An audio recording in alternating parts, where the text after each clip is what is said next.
This is White Plains Week, the weekly roundup of White Plains, Westchester, and world news. With John Bailey, editor and publisher of the daily internet newspaper White Plains Citizen Net Reporter, WPCNR.com.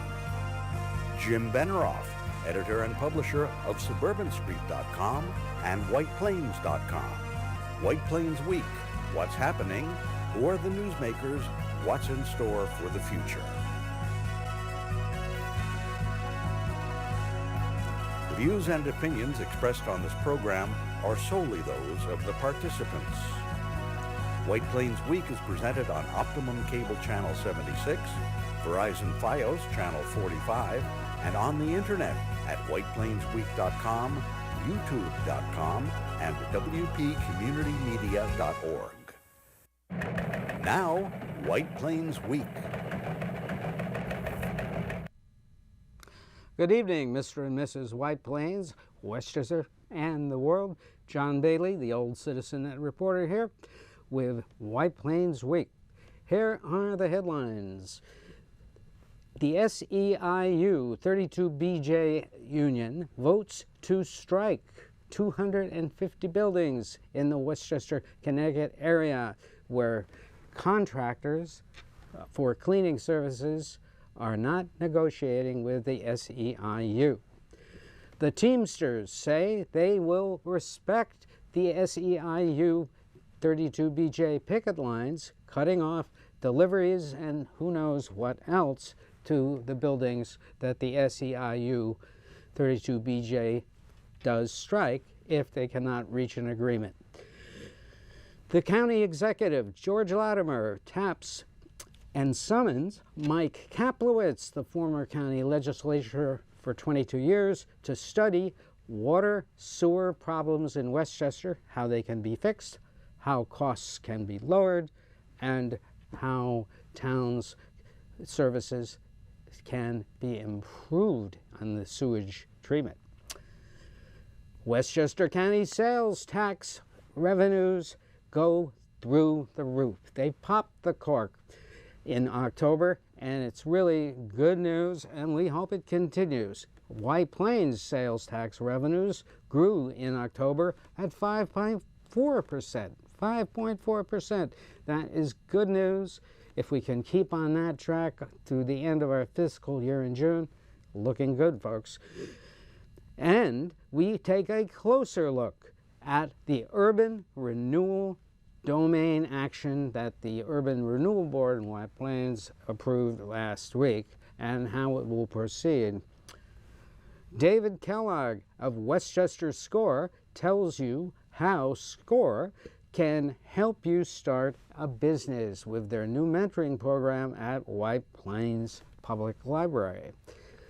David Buchwald picks up another 2 endorsements, and he seems to be the fair-haired candidate as the primary candidates crowd in to take a run at unseating Mr. Buchwald from the nomination.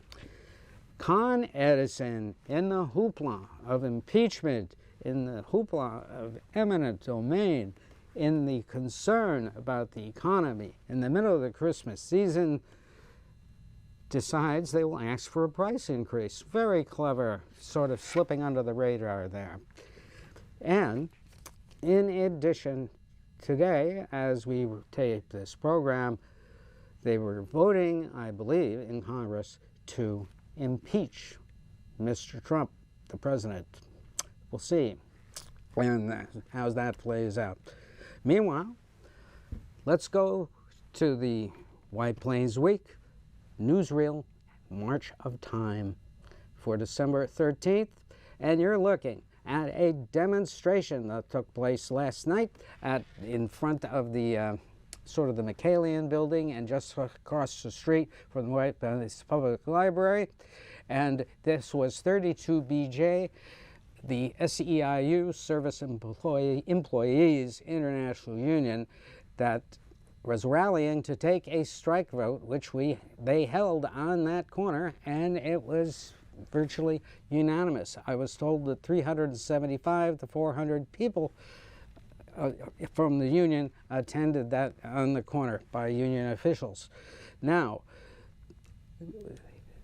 George Latimer, a number of politicians did attend that, and they gave full support to the SEIU position.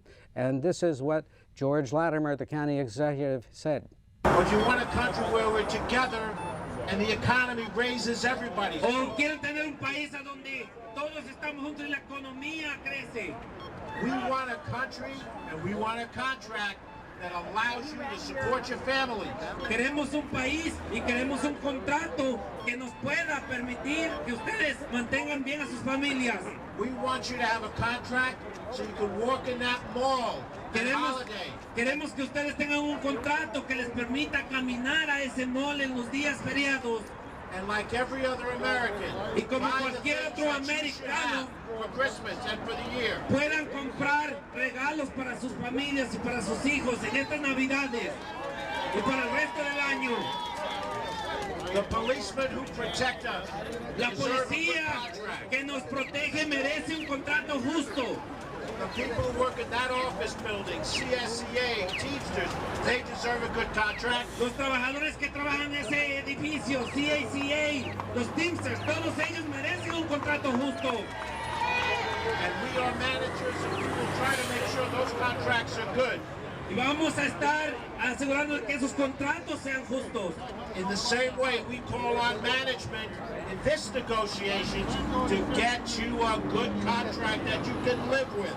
De esa misma manera le llamamos a los managers de estos edificios que les den un contrato justo con el que les permita vivir. 32! PJ! 32! PJ! 32! PJ! Feliz Navidad! Merry Christmas, everybody! Afterwards, after we took the vote, the congregation of the SEIU administrators walked across Martin Luther King Boulevard, past the library, to exit the area. And there you see that action last night. And this will be, and this is a key issue because they will strike at midnight, December 31st, New Year's Eve, and they will strike residential and commercial buildings where cleaning contractors that serve those buildings currently employ SEIU workers, but they are refusing to negotiate. And as I mentioned in the headlines, the Teamsters have said they will respect the SEIU picket lines. So this is going to be an interesting pressure point. This is the first time I can remember that a major union said that they will picket to respect the picket line, and this is a key issue because it's happening to the SEIU all over the county, it seems. They're trying to bust the union out and avoid having to pay the $15 an hour wages and, of course, the benefits. Now, the county executive, George Latimer, held a news conference this week. And this is a picture of that news conference coming up. And Mr. Latimer called it to announce his appointment of Mike Kaplowitz in the middle there, and as the new Deputy Commissioner of Environmental Facilities for the county. And Mr. Kaplowitz was lauded by Mr. Latimer as the right man for the job because of his extensive 22 years experience as a county legislator, and he is charged with conducting a study of what the Westchester sewer treatment systems needs. Here's a picture of the systems where they are. They are in Peekskill, Ossining, Portchester, Blind Brook, Mamaroneck, New Rochelle, and Yonkers. And the Kaplowitz study will survey the 7 sewer treatment plants, the problems with the 35 sewer districts, and how to solve some of these problems, and also achieve savings and perhaps consolidations of how the problems are addressed.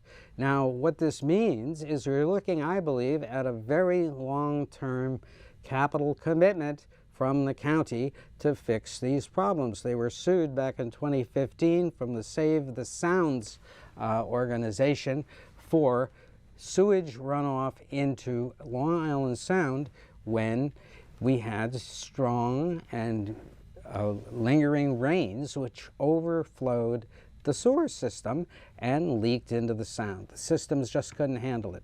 I'm checking into where that suit is in the courts, but needless to say, when you're talking sewer construction, pipe construction, you're talking a big-time capital commitment. And so we don't know how long it will take to do that study, but that remains to be seen. And here is also a financial week. The 2020 budget for the county was approved on Monday and signed by the county executive, George Latimer. So we are committed to the $2.1 billion budget. But we had great news on the sales tax front, and that was that the Westchester County had a banner October, one of the greatest Octobers they've ever had. I think it might be the top 1 month gain. They earned $12.9 million more than they did in last year's October, $54.3 million to about 40. That is a great indication that something happened in October, and we do not know whether the internet sales that people were coaxed into buying for the 2 weeks before Thanksgiving were responsible for that, and the Department of Taxation and Finance has not told me if they have the internet sales broken out yet. See if we can confirm that. And the other big news was the White Plains has a good start to the year. If we can have the slide back, please. Right. They are up 5.4% after 4 months. We earned $4 million in October in sales tax revenues as opposed to about $4 million last year. So even though it was even with last year, we are up 5% in July, August, September, October. November and December hopefully will be better for White Plains, but that's what they need to make this year, 5.4% growth to meet what they decided to do on the budget. Now, I want to take a closer look at the urban renewal meeting that was held last week. We took some video at that meeting a speech made by Sean, the lawyer for the White Plains Common Council, and this is how he explained what they are doing. And here, let's hear him explain how we don't know exactly what we want to do, but we'll tell you later. Here it is. It's an unlisted action here because all we're doing again is taking a step towards the acquisition of the property. We're not saying yes, you can build any particular type of project there yet. That'll have its own impacts, and that'll be studied at a later date when the type of resulting uses of the land are determined.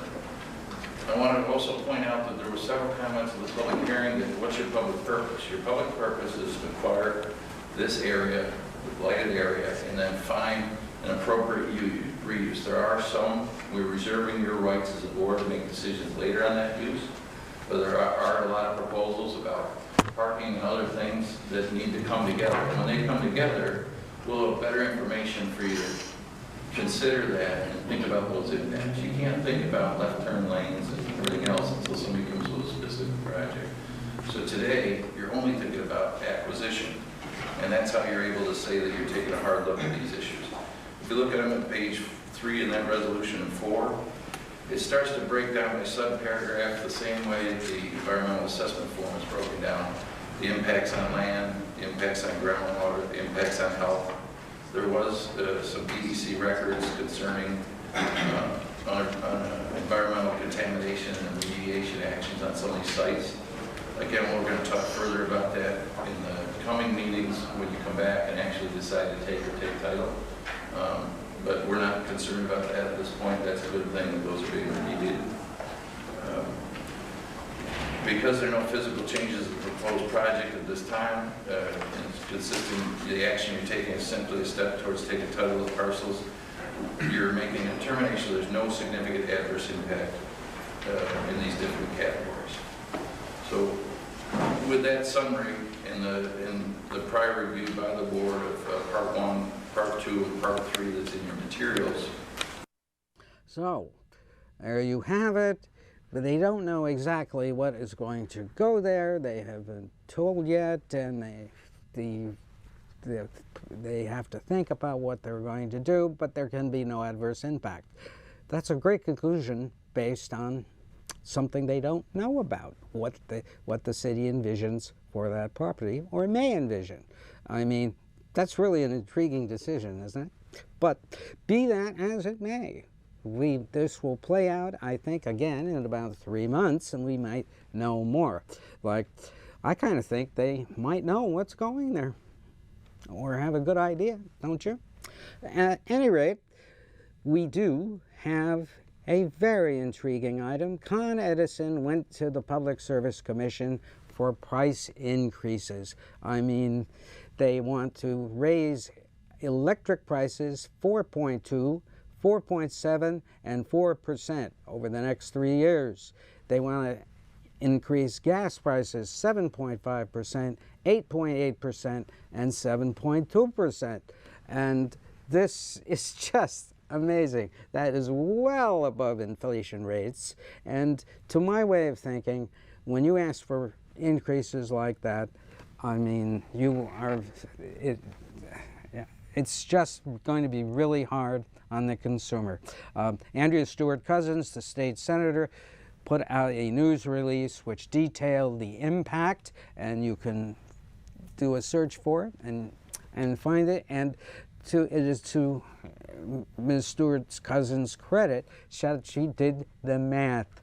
And what intrigues me about this is, you remember when our legislators, county and local, protested vehemently about Con Ed's terrible performance last spring in getting the county back up after a couple of back-to-back torrential rainstorms and snow and what have you. You remember that? I do. Well, they complained that Con Ed really should be taken to task by the Public Service Commission, and the PSC still hasn't done anything. They haven't fined Con Ed, to my knowledge. They haven't basically done anything to them.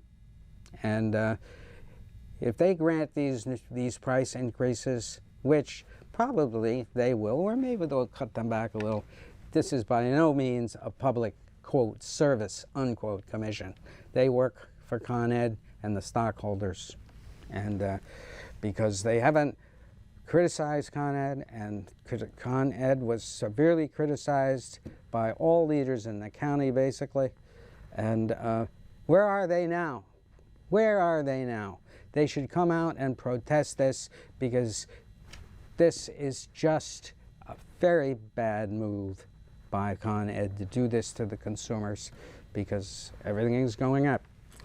Now, coming up next, we had the opportunity to go to the Council of Neighborhood Associations this week, and their guest was David Kellogg, the Executive Director of Westchester SCORE. That's Mr. Kellogg to the far left in the slide there. And he gave a talk on what SCORE does, and that they are moving to the library in January. They are there now, and there will be a grand opening for them on January 9th. It's a great place. Here is what Mr. Kellogg said. With clients, SCORE Westchester serves obviously the Westchester County. We have 40 volunteers. All of our services are free, which is really important. if you're ever talking to anyone about SCORE. SCORE is a well-kept secret, and one of the reasons I'm here is to try to make it less of a secret. How many of you have heard of SCORE before? Okay. It's all right. I use them. Okay. Me too.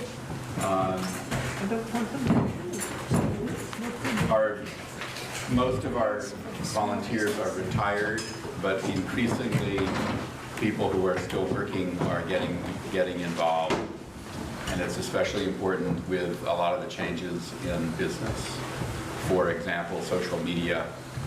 And I've been out of the workforce for 10 years. I keep up, but it is a totally different scene. And I would not be mentoring someone on their social media strategy. I would want to be using someone who had been doing it hands-on. I mean, I know enough to give the right directions, but not totally hands-on. We used to be, for the last 15 years, operating out of the Department of Labor at 120 Bloomingdale Road. And just Monday, yesterday, we moved into the White Plains Library, which is a really nice space, very well, conveniently located. There's a nice mezzanine area between the first and second floor that we are where we are doing our work. We also have the benefit of a brilliant business librarian, Sharon Rothman, who has a great business collection, and there's going to be a lot of synergy between us and the library in what we are doing for the business community. So what do? Our main activity is one-on-one or two-on-one mentoring, coaching of small business owners, whether the businesses are already in operation or are startups or are in various stages of startup. And we meet for an hour at a time. It's a free service, and the clients come back sometimes for years, sometimes for 6 months, sometimes every week, sometimes every 2 months, just for check-ins. And they get a lot out of it. And Mr. Kellogg, also in the rest of his talk to the CNA, pointed out that one of the main problems that with most persons who want to start a business is they have something they like to do and they want to make a business out of it. But he said the problem is you have to have an idea as to how to make it unique. And he finds that most persons have not thought about it. Like restaurants, people like to start restaurants, but he says most of them don't have experience doing a restaurant. And he feels that one of the things that you should do is, if you feel like doing something, you should take a job in a restaurant and see how it works if you have never done it before. And this is good advice no matter what. When I started my website, I decided, well, is there enough news in White Plains over the course of a year to start a website? And I covered Common Council meetings for about a year, and I said, hey, there was a lot of stuff the Common Council did that the local paper, such as it was at the time, this was back in the year 1999, they have maybe one story a week in the paper about a White Plains doing. So I said, well, definitely if I could cover more stories of what the Common Council is doing, there's enough content to do a news website. And I tried it, and the first design was not so hot, so we changed to another one, but I kept doing the reporting, and we had tremendous readership when it first started out, and we still do have a very loyal following. But because of the dichotomy of news media proliferating on the internet and the competition, everything does get fragmented. But be that as it may, WPCNR is still here. The one thing we didn't really have for it was a business plan, which was another item that Mr. Kellogg and his mentors at the library will discuss with mentorees who want to take advantage of what SCORE offers. And he will they will not advise you on finance and where to get loans, but they can connect you with organizations that will help mentor you in those complexities of financing the business. And they also point out some of the less glamorous things about business: hiring, firing, finding personnel, and generally figuring out who is doing what accounting services you need. There's a lot to running a business than just having the fun of running it. And I will say that over the course of the years of trying to make WPCNR work, we have kept it up. And what I now do with PCNR, I realized that in a website you have to have a tremendous amount of hits to attract advertisers. That is what the media that buy website positions want. They want huge numbers, and apparently the numbers of a couple of million that I have just aren't enough to attract local advertisers. But so that is a matter that has to be addressed in any business. You have to analyze whether or not you will have enough traffic, commerce, day-to-day business to make a go of it. And also the prejudices of the status quo and business organizations that you will have to be dealing with that might restrict your ability to grow. Now, one of the great shows here on White Plains Television is the Dr. Alsina Show. And we want to recognize him and congratulate Dr. Alsina in celebrating 27 years in 2019 for using community TV to educate medical professionals and the public on a variety of health issues. And I think the fact that he fills that show every Monday evening with just fascinating information right there, free, is tremendous achievement. It takes work to do a 30-minute complex technical show. Dr. Alsina, congratulations. Tune in. John Bailey saying good night for White Plains Week.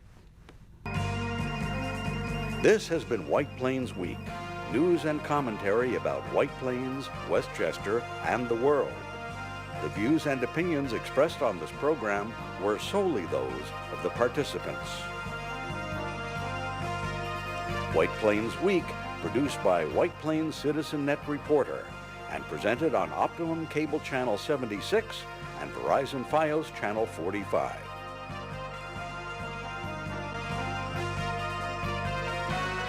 You may view White Plains Week anytime on the internet at whiteplainsweek.com, youtube.com, and wpcommunitymedia.org.